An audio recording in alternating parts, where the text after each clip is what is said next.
राधे राधे। जय गुरुदेव। सभी संत महापुरुषों के चरणों में कोटि कोटि। वैसे तो हमारे जीवन में बहुत सारे लोग आते हैं, लेकिन उन सभी लोगों में दो लोग बहुत अहम होते हैं जिनकी भूमिका हमारे जीवन में बहुत हटके होती है। और मुझे लगता है कि जिन्होंने ये दो रिश्ते निभा लिए वो जीवन भर किसी के आगे न तो सम्मान के लिए हाथ फैलाएंगे, न प्यार के लिए हाथ फैलाएंगे। क्योंकि जब हम किसी को कुछ देते हैं तो स्वतः ही हमें वो मार्ग मिलने लग जाता है और वो हम मार्ग अपना स्वयं बनाते हैं, जो कि हमें लोगों से मांगने की ज़रूरत पड़ती है। जब हम कोई कार्य करते हैं तो हमें मांगने की आवश्यकता ही नहीं। जीवन में दो लोगों का सम्मान जरूर करना चाहिए। एक जो संस्कारी होते हैं और दूसरे जो अध्यात्म से जुड़े कुछ भी हमें अगर उनसे सीखने को मिलता है। हमारे जीवन में दो चीज़ें होनी चाहिए, एक आदरणीय होना चाहिए, एक वात्सल्य भाव होना चाहिए। क्योंकि जो हमसे छोटे हैं उनको हम वात्सल्य दे सकें, उनको हम प्रेम दे सकें, और जो हमसे बड़े हैं उनको हम आदर दे सकें। क्योंकि हमारे जीवन में हम अपने जो देना चाहिए वो हम पाने की तो कोशिश करते हैं, लेकिन देने की कोशिश नहीं करते हैं। और कहीं ना कहीं हमारे जीवन में अभाव भी इसीलिए हो रहा है, क्योंकि हम जो देंगे वही तो हमें मिलने वाला है। हमारे संस्कारों में हमें सिखाया गया है कि जीवन में कभी भी किसी का अपमान मत करना, और जो छोटे हैं उनको भरपूर प्रेम देना, बिना ये सोचे ये हमारे हैं या नहीं हैं।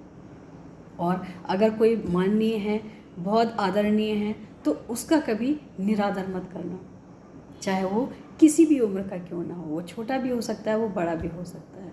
तो हमें जो चीज़ें सिखाई गई हैं, हमारे जो संस्कार में हैं, वो सिर्फ यही है कि हमें अपने जीवन में सिर्फ देना है, बिना इस उम्मीद के कि हमें वापस क्या मिलने वाला है। अगर हम देना सीख जाएंगे तो हमें मांगने की आवश्यकता नहीं पड़ेगी। हम मांगते ही वहाँ हैं जहाँ हम देना तो नहीं चाहते हैं, लेकिन हमें स्वयं के लिए बहुत सारा प्रेम भी चाहिए, हमें आदर भी चाहिए, हमें सबके नज़रों में अच्छा भी बनना है, लेकिन उसके लिए करना कुछ नहीं है। क्यों ज़रूरत है मांगने की? क्यों ज़रूरत है किसी के आगे हाथ और पैर फैलाने की? क्योंकि हमें पता है कि हमने जब किसी को दिया नहीं है तो हमें मांगना ही पड़ेगा। और जिस इंसान को ये पता होता है कि हम कभी किसी के आगे हाथ इसलिए नहीं फैलाएंगे क्योंकि हमने जो दिया है उसके बदले में इंसान दे ना दे, ईश्वर जरूर देता है।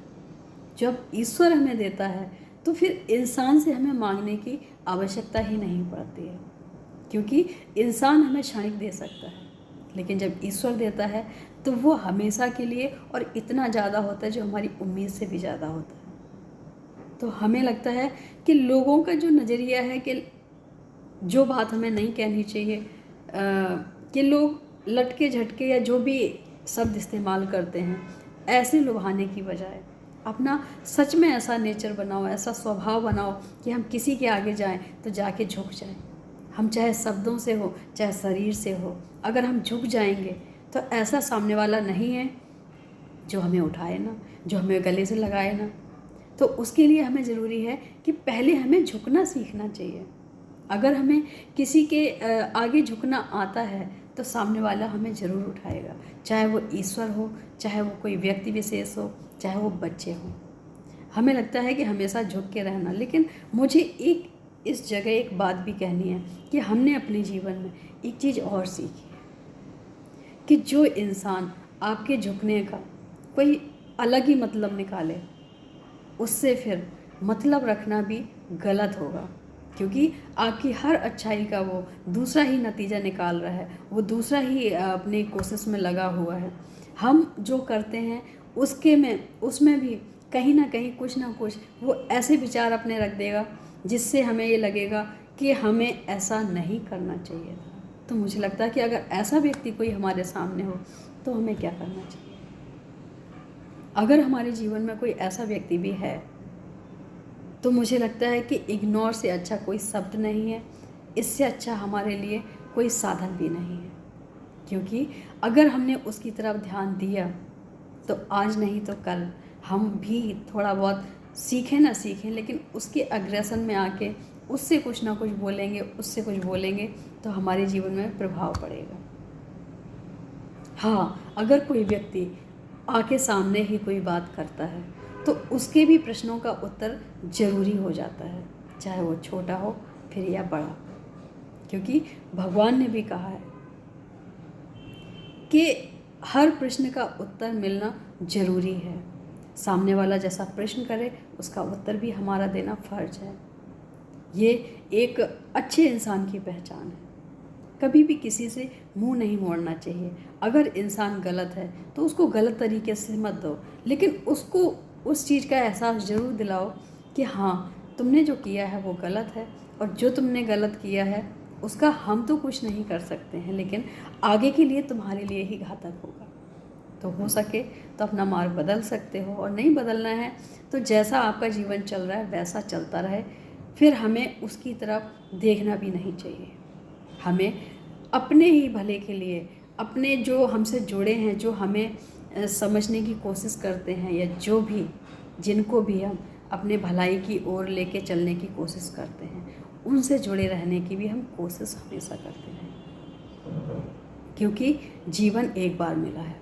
और अगर हमने इसको यूं ही जाने दिया तो कहीं ना कहीं इसके जिम्मेदार हम ही होंगे कि हमें सब कुछ मिलने के बाद भी हमने कुछ भी ऐसा नहीं कर पाया जो हमें करके अपने जीवन को सुधार लेना चाहिए था, अपनी मृत्यु को सुधार लेना चाहिए था। हम हमेशा वही करते रहे जो दुनिया वालों को अच्छा लगता है। हमने वो कभी नहीं किया जो हमारे लिए अच्छा है, जो हमें भगवान से जोड़ने में मदद करता है। जो चीज़ें भगवान से जोड़ने में हमें मदद करती हैं, तो मुझे लगता है उसमें अगर किसी का विरोध भी आता है बीच में, तो उस विरोध को ना देखते हुए हमें आगे निकल जाना चाहिए। लेकिन फिर हम वही बोलेंगे कि जो हमारे लिए सम्माननीय है, जो हमारे लिए आदरणीय हैं, उनका अपमान गलती से भी हमसे ना हो, ऐसा विचार और ऐसा व्यवहार हमारा जरूर होना चाहिए। क्योंकि हमारा एक व्यवहार हमारे लिए बहुत सी खुशियाँ भी ला सकता है, बहुत से दुख भी ला सकता है। तो हमें करना क्या है, अपनाना क्या है, ये हमें स्वयं तय करना है।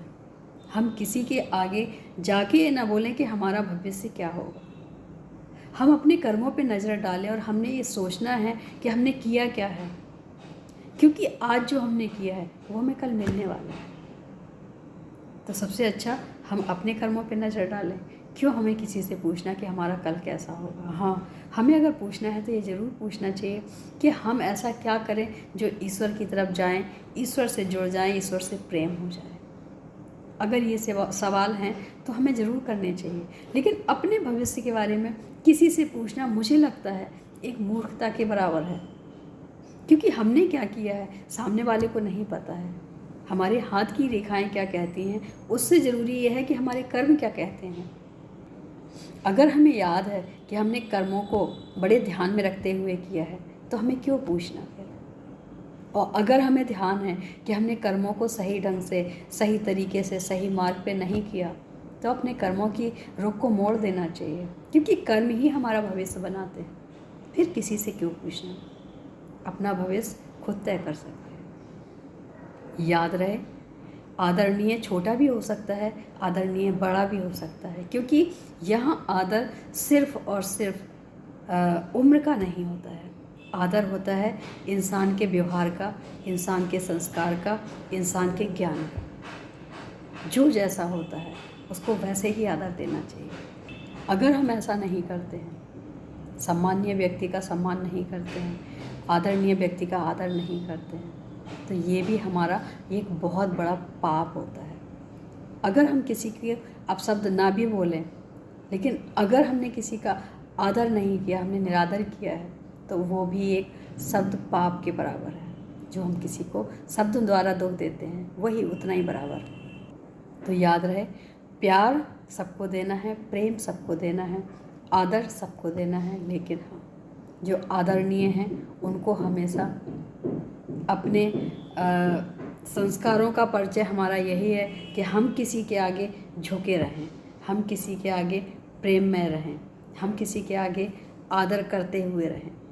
तो हमें लगता है कि जीवन में हमें कहीं कुछ मांगने की और कहीं जाने की आवश्यकता नहीं। इतना करें, अच्छा लगेगा। आज के लिए इतना ही। राधे राधे, जय गुरु।